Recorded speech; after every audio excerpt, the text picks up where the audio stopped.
Pemirsa, terima kasih Pin masih bersama kami. Berita selanjutnya Mahabharata. Kasus bullying masih sering terjadi di kalangan warga khususnya kekanakan. Di Kalimantan Selatan, peran Kuitan Wan Guru di sekolah tentunya sangat diharapkan dalam memahami karakter dari peserta didik dengan melakukan pendekatan secara persuasif hingga menjadi pendengar yang baik. Kasus bullying masih sering terjadi di kalangan warga khususnya kekanakan.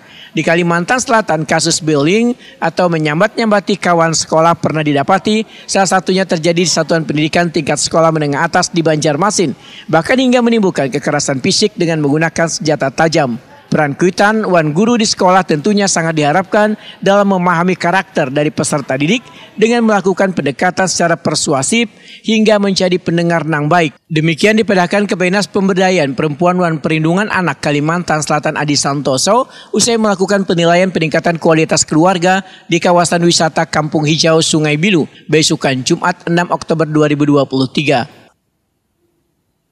Menurut Adi Santoso, wayah ini dinasnya tengah gencar melakukan upaya pendekatan atau sosialisasi ke sekolah-sekolah tentang bahayanya kasus bullying, serta membentuk anti-bullying yang anggotanya melibatkan peserta didik.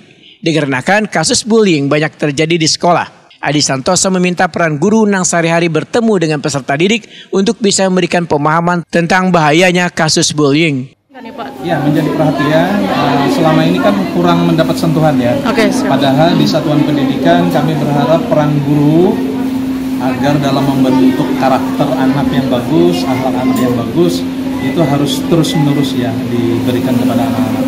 Kemudian kalau bisa semua satuan pendidikan itu ramah anak, sehingga SDM terlatih terkait dengan kompetensi hak anak ini bisa didapat oleh masing-masing sekolah. Kemudian ketika terjadi kasus tindak kekerasan di lingkungan anak, ini bisa tertangani dengan baik.